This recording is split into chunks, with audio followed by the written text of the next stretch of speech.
Todavía recuerdo cuando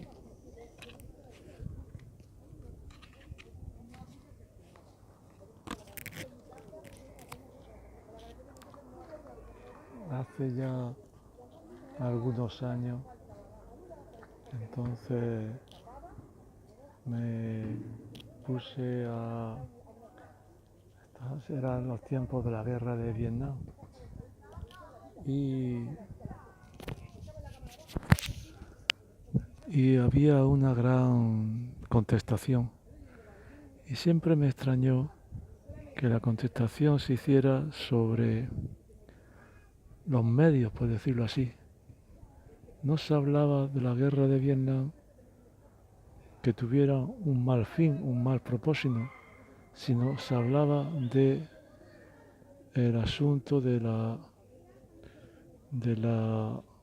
del coste, de las vidas, de la crueldad, de los niños.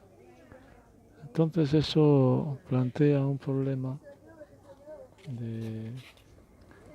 de cómo ciertas cosas pues se plantean de manera como torcida. Entonces el asunto era, después me he enterado de que podía ser un buen fin.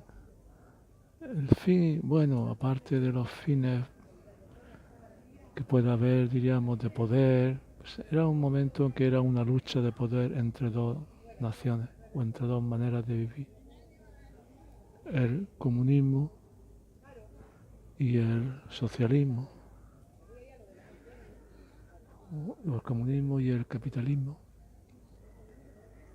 Entonces, pero bueno, los que formábamos parte, por decirlo así, aquellos que estábamos en el mundo capitalista, pues no nos hubiera gustado que vernos envueltos, vernos metidos en un sistema totalitario. Entonces, en principio, deberíamos ver bien que tomar parte o que alguien tomara en su responsabilidad nuestra defensa. Bueno, en el bando capitalista, pues había del bando occidental, hay mucha gente que a lo mejor podía estar a favor del socialismo, aunque ya en aquella época, bueno, yo no sé todavía exactamente, todavía estaba la Unión Soviética y a lo mejor todavía hay partidarios, pero una cosa era el socialismo y otra cosa el comunismo totalitario. Pero bueno, dejando de lado eso, puede ponerse el asunto de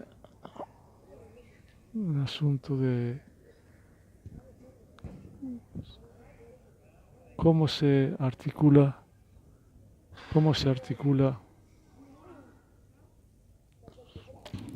articula el fin y los medios, cómo se articulan, cómo pueden ser los medios. Bueno, el asunto es que a veces puede plantearse un fin como conveniente o no conveniente por los medios, pero que en este aspecto político no se plantea el asunto de si los medios son adecuados al fin o no, sino simplemente los medios. ¿Eso qué quiere decir? Bueno, pues se hacía hincapié en que muchos jóvenes perdían su vida, muchos jóvenes iban a la guerra, había mucha crueldad, había niños que salían corriendo delante del napalm, que había muchas muertes.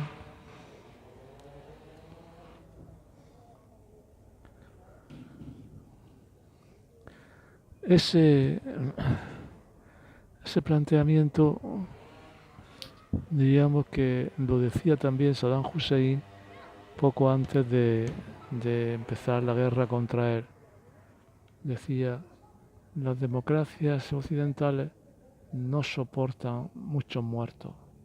Sí, bueno, Estados Unidos puede declararme la guerra, pero en el momento en que empiecen a llegar cadáveres, que empiecen a llegar féretros, entonces la opinión pública se volverá contra el gobierno y entonces cederá la guerra.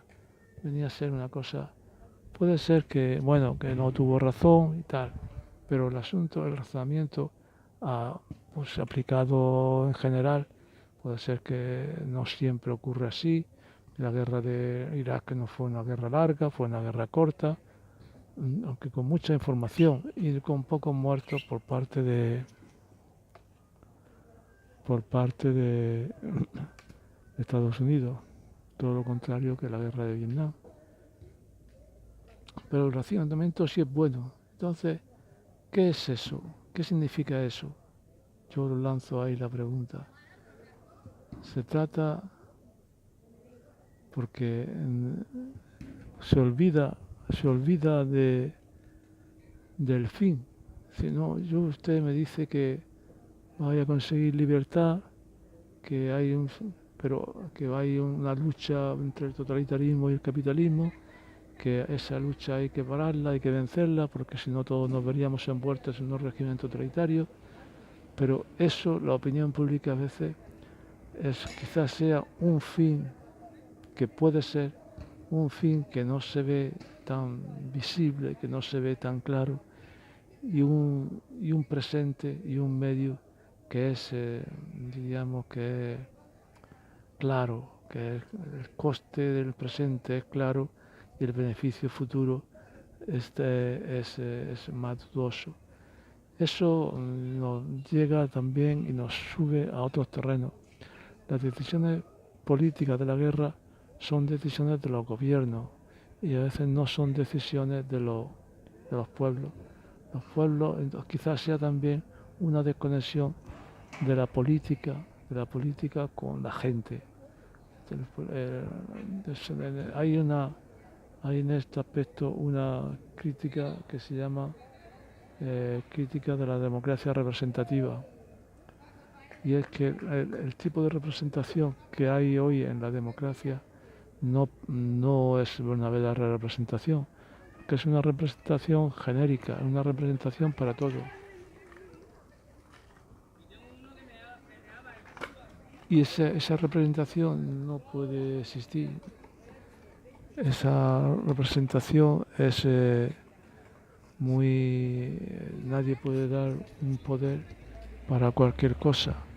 Tiene que ser un poder específico. Entonces eso es lo que hace la desconexión entre el, el lado, digamos, los votantes y luego la gente, los votantes y el gobierno. El votante da un